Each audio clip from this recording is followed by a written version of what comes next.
Welcome into In Between the Screens. I am joined by two men who need no introduction, but it's my job to give one. So, the man who is pretty responsible for In Between the Screens even being a thing, uh, Brian Hartman. What's going on, my friend?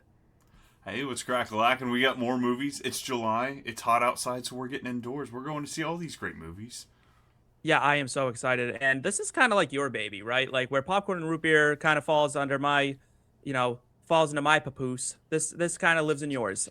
You are like a proud mama hen when it comes to In Between the Screens. Let's have a little bit of a discourse for a second around the name because I want to air this out on live on air. I was outvoted. There was a mutiny when I pitched the name of this show. I would like each of you to present your essay as to why you opted for that extra in the title for In Between the Screens, when Between the Screens was just right there for a layup. In between, it connects the brand of That's in what the between Between media. was for. Yeah, but it's in between. Not anymore. And this is in between the screens. Right, but do you hear how like it you know what? It makes me upset. All right, fine. If you want to go this argument, we can break it down phonetically. How many syllables is in your show, Popcorn and Root Beer? 5. Now, in between the screens, 5. Right, but it's not.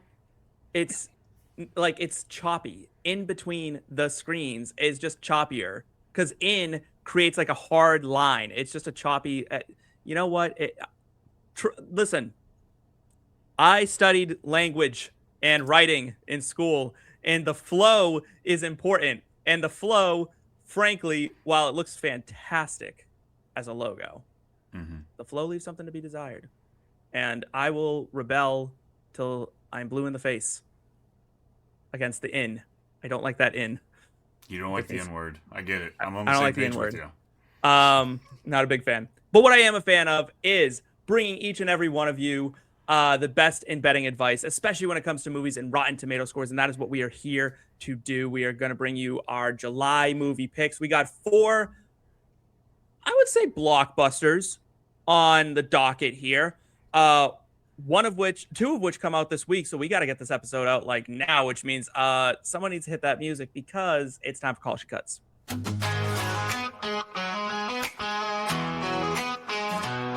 Under the neon lights where the shadows dance, we ride the rhythm, take a chance. Blades of sound slicing through the night. Call she cuts, bringing fire to the fight. Call she cuts, sharp and clean. Carving paths in a midnight dream. Feel the beat, let the echoes rise in the heart of the city. All right, let's start right off the bat with maybe the Obsession did just come out. So that's right now wearing the crown of most fucked up movie of the year. But I've got a weird feeling that Evil Dead Burn, starring potential homewrecker for me, Hunter Dewin, as well as a cast of other characters, could give it a run for its money. The line on Call She is 80. Over under 80% Rotten Tomatoes. Let me say this. The Evil Dead franchise historically does very well on Rotten Tomatoes. Whatever critics are going in there and seeing it, they're sickos. They're sickos. And you know what? The Evil Dead does not pretend to be anything it's not. It's coming out and it's like, this is going to be gross. This is going to be hard for you to watch. Very Australian horror in the way that it kind of presents itself, where it's like, yeah, this is going to be just hard for you to watch. This really isn't supposed to be enjoyable. You're supposed to experience Evil Dead, not enjoy it. Brian, are you a fan of horror movies, or are you like a candy ass that like can't handle being scared like Seth? Okay, I'm dabbling into the horror genre, but yes, my ass may be a bit candy. Look, I've always been a huge thriller fan. So what I'm learning is with a lot of horror movies, The tagline to non-horror people should be, I'm a big thriller fan, though. All y'all try to qualify it as like, okay, I like thriller. The issue with monster movies, with horror movies, is the anticipation, right? You build it up, you build it up, you build it up, and they give you two choices. You either see the monster, which you're usually disappointed. Like, all right, well, this isn't as scary as the anticipation that built it up, or you don't get to see it, so you still get it built up, but then you don't get the satisfaction. Like, I don't feel like I've never seen a horror movie that cleaned up well. Maybe not never, but I hardly ever see one that they may have me for 3/4 of the way, and then all of a sudden, like, you can't bring it together because you either can't show me or you show me shit. So I think that's what I'm growing to find out. Like, there's a thin line in what I found out as really good horror movies. And this is just proof he hasn't seen Obsession. That's what I'm saying, dude. That's what I'm saying. Like, you just said that's to like horror movie junkies. I mean, this was like offensive. This is 2026. I get what he's saying though. Like, I do understand that thought process behind it, because a lot of times, like, the anticipation is greater than the payout with a lot of horror movies, and most of the ones I don't like, it's for that in a lot of ways. Like, I think there's a lot of movies that do hit that bar. I think Sinister is probably a great example of that, where it's like you get the hints, you get the anticipation throughout, and then the climax is exactly what you expect it to be, and it's awesome. But there are plenty that are like, oh, it was that? That's it? Okay. Yeah, I mean, listen, with as many horror movies that get made, like, yeah, some are going to flop on you.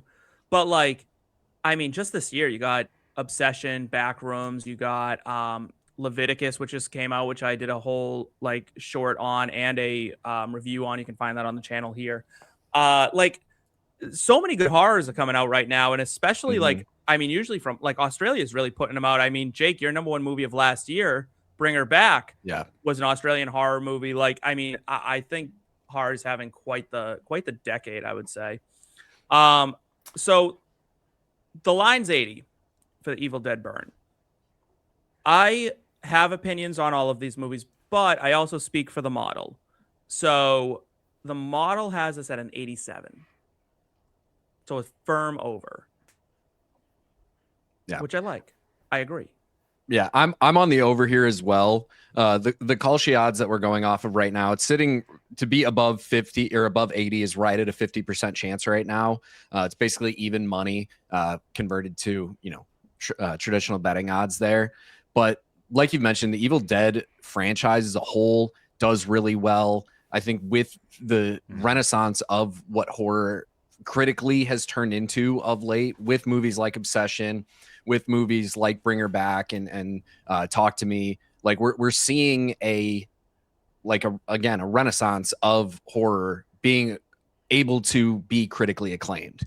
And like we said, you know, there's something about an Evil Dead movie's not trying to trick you into what it is. We know what we're getting with an Evil Dead movie. So as long as it does that well, it's going to perform well. Yeah, like, go watch the trailer of this. Like, it's just brutal. Like, you got people like falling onto, like, they pull the drawer out in a dishwasher and all, like, the utensils are sticking, like, straight up, and someone gets tackled onto it and then, like, pushed down, so all the knives, like, go into their back, and she drinks, like, the melted wax from a candle as she looks like a deadite, and she's all fucked up looking. So, like, just wonderful stuff top to bottom. I think. Brian, you riding? We squad riding over 80? Yeah, I'd be riding at this. Just looking at historically, like, these movies, like y'all said, have traditionally done well. You know, it does worry me a little bit. We just dropped one just 3 years ago, an Evil Dead movie, and it's been a pretty good gap between all of the previous movies. So, is it too soon? Can they still keep the magic? But I'll be riding this one. I think they can. All right, let's move on to. We're gonna go back to back here after, you know, with this next one and the one after, with basically the biggest blockbusters of the month, and potentially the 2 biggest movies of the year. It's like these two are doomsday, it feels like. Let's talk the Odyssey. The line is 90. The line's shifted now. It's up to 92. The call sheet forecast at basically 93%. That's so high. Yeah. Luckily, flex odds, you know, we can get it. That said, I'm on the under here. Okay. Walk me through it. As we've talked about before, 90 is just such a hard bar to clear. Incredibly hard. Every 10 people that see the movie, 9 of them have to give it a positive review. And if one person doesn't, you're at 90. Right. If you get any other point in there, for every 10, if one random person that reviews it does not like it, you're at 89% on your best day. So for me, it's just a simple playing the number of 90, where you have to be very confident in it going over 90. And I'm just not. Like, I understand the hype around this movie. I don't have a ton of hype around this movie. I'm not like really looking forward to watching it. I will, but it's not like like when this was announced, it wasn't on my like I have to see that movie list. I don't know why it was on. Like, all right, I just want to talk about this for a second because it makes me mad, and this is a show where we get to voice our opinions about stuff like this. I think the people who were mad about the casting need to shut the fuck up overall, because like everyone who's mad about the casting has probably never read the Odyssey in the first place. Sure. Like they're like, it's not like the story. I'm like, you wouldn't know. You're basing it on nothing. One person said something and then you were like, oh, I knew it. Like, I'm mad. And then they were mad about like Elliot Page playing Achilles, not even playing Achilles. So we were mad about nothing. Like that, just the fucking rallying cry for morons. But like people like, I can't believe we're finally getting an Odyssey movie. Why can't you believe, like, who wanted it? Who was out here being like, you know what we're really lacking? The Odyssey. And then, I don't know. Do we trust Matt Damon to carry a movie like this? Maybe that's the beauty of it, is he doesn't have to. Because it is such a star-studded cast. Like, I honestly, he's not the one I'm the most excited to see in this. And I think that's what's going to be... It can be lost on the excitement of this movie. Like, I'm a huge Christopher Nolan fan. Like, there isn't a single Nolan's movie that not the he's issue done with this movie. 100%. But I think that's where a lot of the hype is building up. I think that he is what's drawing people in. Well, especially after the success of Oppenheimer, this being the first movie after Oppenheimer. Mm-hmm. And like, yeah, so like you see Matt Damon on the cover of this movie. That's not what you're excited for. This is a Nolan. This is Nolan going in there and doing, like, he was supposed to do Troy. He was in the running to do that. So the fact that he's coming back to this story, to this pivot, this area, and I think the reason that I would want to take the under here as well, especially if it's up to 93, is the fact that everybody, like the people that are going to go see it, you're going to want to go see it. But like, it's the greatness of what Nolan's doing, and the fact that this whole thing is an IMAX. It's an experience. It's what you're going to go see in the theater is what's going to be great. Because at the end of the day, for the most part, everybody knows the story.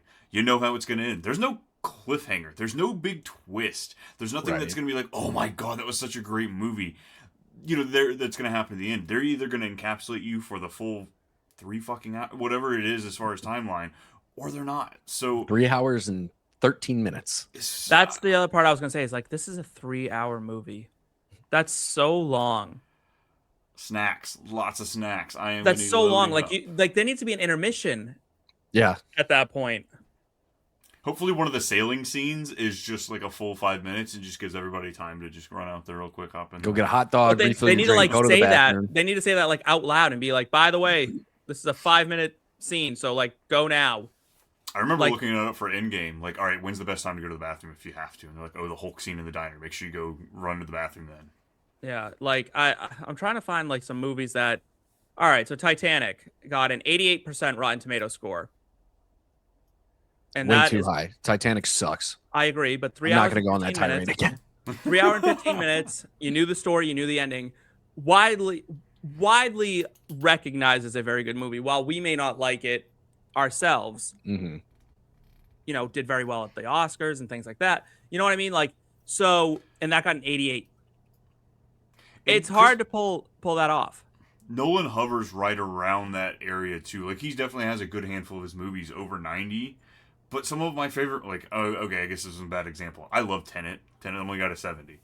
Interstellar, 73. Dark Knight Rises, 87. Inception, amazing movie. Probably one of his best, in 87. The Prestige got a 77. It's the greatest movie of all time.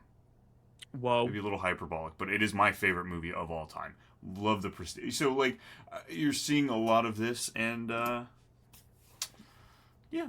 Let's go under. Model has it at a 79. Probably a little low. Nasty. So here's what I'll say about the model. While I do love the model, and I'm very proud of the way the model works, it does struggle to get to the extremes one way or the other. It's hard to go high, high, high, and it's hard to go low, low, low because it requires a lot of aggregates and things like that. And sometimes you just can't quite get there. The best odds you have is like you really need like a Nolan and Zendaya team up where like she's the lead and all this stuff. It's like a whole thing. So I would say that the model's probably a little low, but like even 85 feels like safe. Like that's a safe number. Yeah. But I could see this coming in like 85, 84, 83. Like, you know, it could fall in there. If The Prestige is only sitting at 77, and I thought The Prestige was a very good movie, certainly maybe not the best of all time, but like I thought it was great. I thought it was good. I thought it was very well done. Yeah. A little messy in the end, but I thought very well done. I think with this one too, you know, going back to the book adaptation side of things, like, do we think this is going to be received as well as the Lord of the Rings films were when they were made? Because that's the bar you have to clear 90. The first Lord of the Rings is 91. Like, it barely clears this bar. I would say no. I don't think this is going to be Lord of the Rings. I think that the fact that it's not very colorful is going to like turn people off as well. Lord of the Rings had a lot of good color and it was very bright and sunny.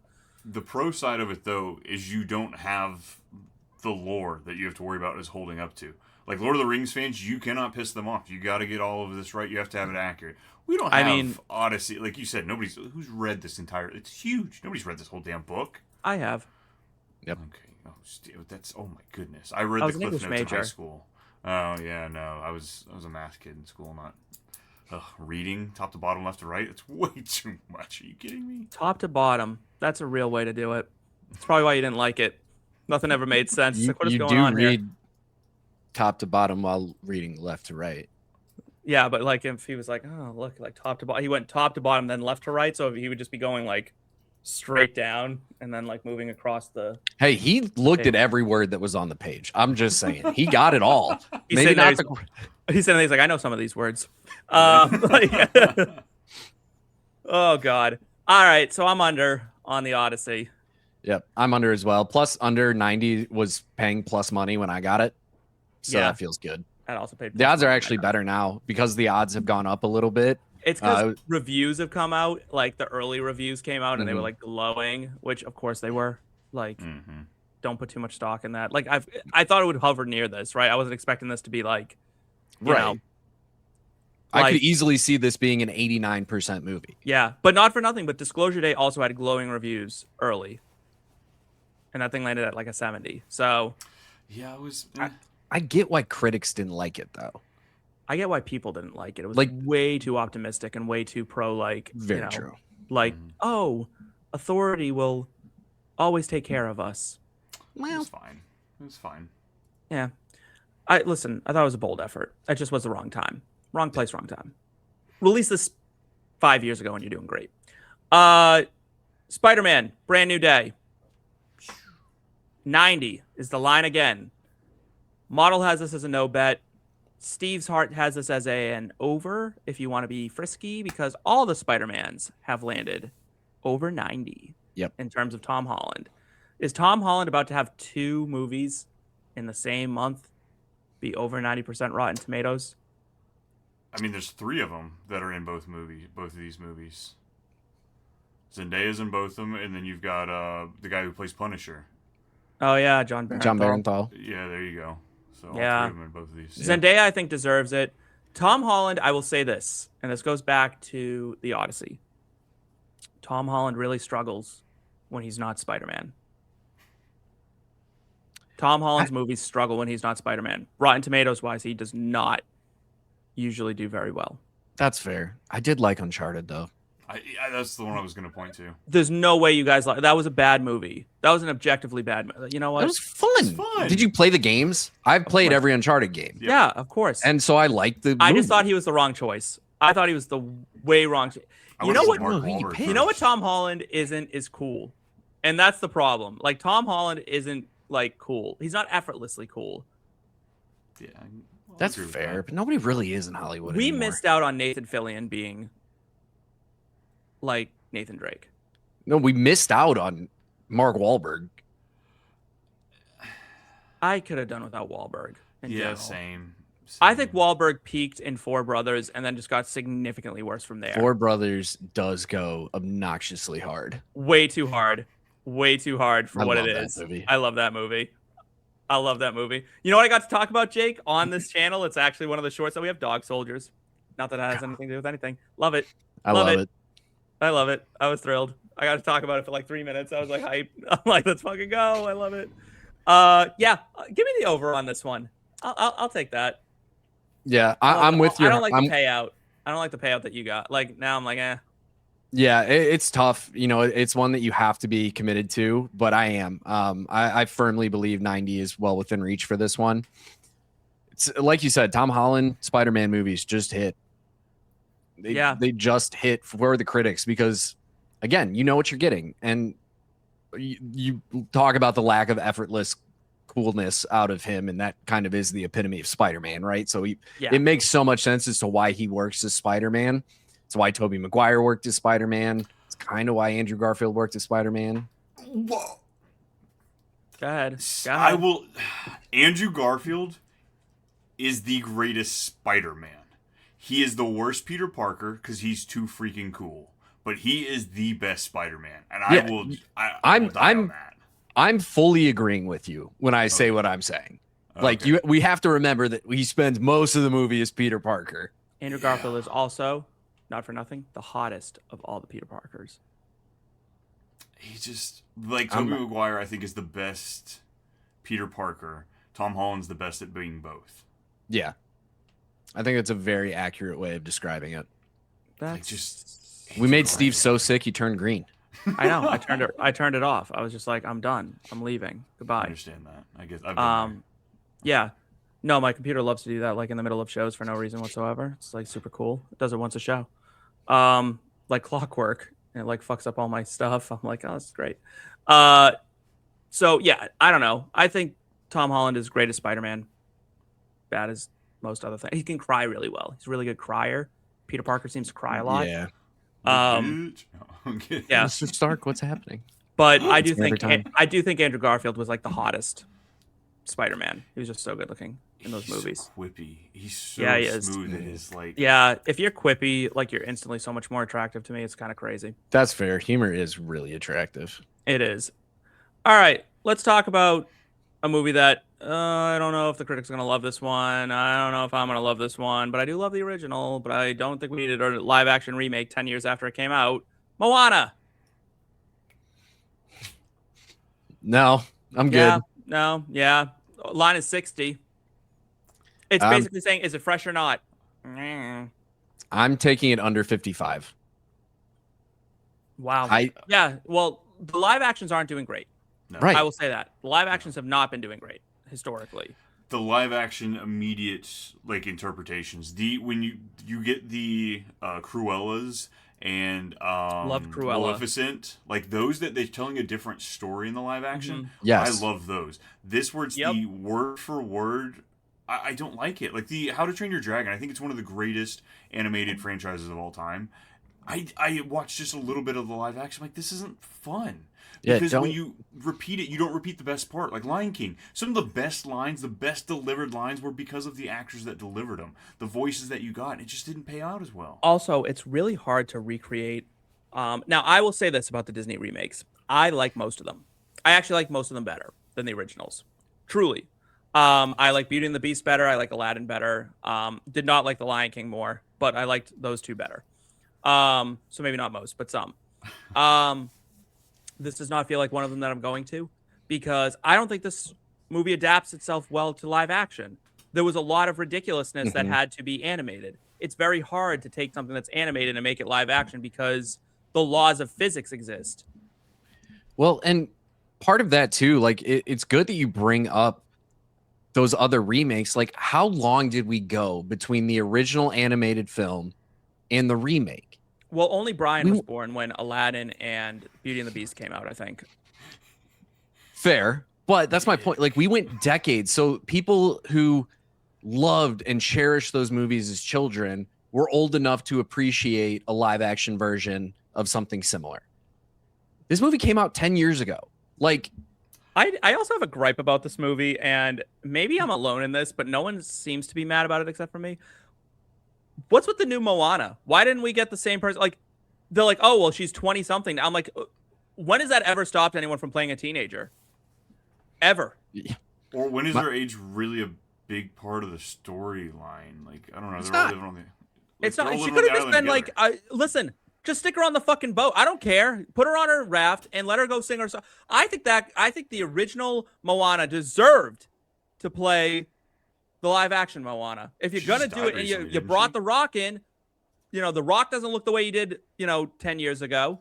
He aged. He's bald. He doesn't have like long flowing hair. Obviously, we can do something. And here's the other thing is like, she's still voice acting Moana when Moana's appearing in other stuff to this day. Right.